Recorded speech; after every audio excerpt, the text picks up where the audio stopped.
Itu sebabnya dengan penuh keyakinan diri saya menyusun buku ini. Kenapa? Karena ini adalah perjalanan hidup yang proven. Hanya 1 bulan. Lalu saya diundang dan presentasi dan saya dijadikan konsultan di situ selama 4 tahun sampai sekarang. Karena dengan kalimat orang itu akan mencari-cari saya. Begitu. Dan jadi pengalaman positif dengan Pak Ari Ginanjar dan pengalaman negatif makan malam bersama artis tadi.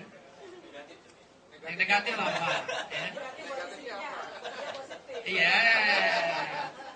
Nah akhirnya membuat saya benar-benar berkata dahsyatnya repetition itu mengabulkan apapun yang Anda sugestikan dalam hati. Apakah positif ataupun negatif, itu semua akan kejadian karena pilihan di tangan Anda. Ternyata setelah saya mengalami itu baru saya memahami tafsir la ikraha fiddin. Tidak ada paksaan dalam agama. Semua sudah jelas. Mau baik, jadilah baik. Bahkan Quran mengatakan, siapa mau beriman, beriman. Siapa mau kafir pun kafir. It's up to you. Begitu katanya.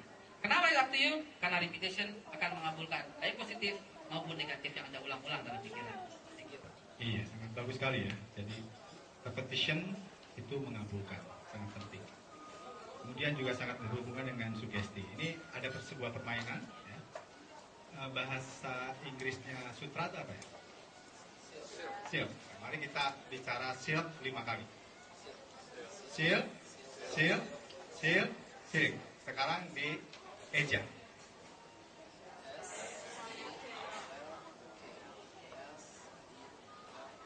Ya, terus. Nah, sekarang saya tanya, what does the cow drink? What does the cow drink? Ice. What does the cow drink? Cow. Water. Apa yang diminum oleh sapi? Cow. Ya, milk. Ya. Kenapa milk jawabannya? Bukan water. Ya. Kenapa Pak Hasan jawabnya milk? Iya, karena kita mengulang-ulang yang mendekati sesuatu yang mau kita arahkan. Silk, silk, silk, silk, yang terpikir milk.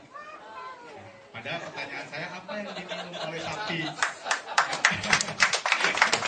Nah, jadi sebetulnya sangat gampang sekali membuktikan bahwa repetition itu sangat berfungsi dalam hidup kita ya.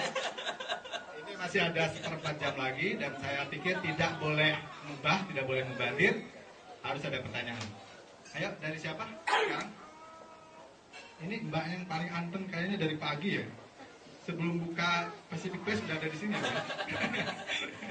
Ada pertanyaan? Oh, di belakang. Oke. Sampaikan ke Pak Ikal dan saya minta tipsnya. Ketika itu pengalaman saya terjadi, tapi ada yang belum maksimal buat saya. Artinya ada keinginan saya, ada target saya ingin menjadi orang yang sukses dalam menjual dan menghasilkan banyak keuntungan maupun buat diri saya maupun buat orang banyak. Karena sampai saat ini saya itu seolah itu belum merasa bermanfaat buat orang banyak dari apa yang saya lakukan gitu Pak Ikal. Mungkin Pak Ikal tahu apa dari hal-hal yang salah dan yang harus saya lakukan gitu Pak Ikal. Terima kasih Pak. Oke, terima kasih. Silakan Pak Haikal. Jadi dijawab. Katanya boleh singkat tapi harus bermanfaat. Baik. Pertanyaan saya begini, dengan Pak siapa maaf? Pak. Pak Yudi menjual itu sulit atau mudah Pak? Sampai saat ini ada banyak kesulitan sih. Oke, cukup. Itulah yang Pak Yudi ulang-ulangi dalam pikiran. Iya, betul. Yes, karena itu menjual jadi sangat sulit. Karena Pak Yudi mengatakan sangat sulit dalam menjual. Nomor 1. Yang kedua, Pak Yudi katakan, Pak Yudi merasa belum bermanfaat. Coba bayangkan, 2 dulu ya kalimatnya. Pak Yudi merasa sulit menjual. Pertama. Yang kedua, Pak Yudi merasa belum bermanfaat buat orang lain. Pak, kalau Bapak ulang-ulangi terus ini, Bapak akan terus mengalami kesulitan dalam menjual dan lambat laun juga tidak akan memberikan manfaat buat orang lain. Jadi jawabannya sebenarnya Bapak sudah ketahui mulai sekarang Pak. Katakan saja menjual itu mudah. Pak, saya punya mantra. Mantranya tadi Pak Ferry sudah ucapkan ketika dia sujud terakhir. Mantra saya sejak dulu, sejak saya kenal dengan Antonius Lim. Antonius Lim ya. Antonius Lim, saya diajarin oleh Antonius Lim itu tahun 2001-2002 begitu, saya menjadi asisten dari beliau, ikutin beliau kemana-mana sehingga saya dapat mantra. Mantra saya begini, Pak. Saya persuasif, saya karismatik, setiap orang percaya dan membeli dari saya. Saya persuasif, saya karismatik, setiap orang percaya dan membeli dari saya. Saya cantumkan di buku itu. Saya persuasif, saya karismatik, setiap orang percaya dan membeli dari saya. Saya persuasif, saya karismatik, setiap orang percaya dan membeli dari saya. Karena mantra saya itu, Pak, nggak ada orang yang sanggup menolak saya.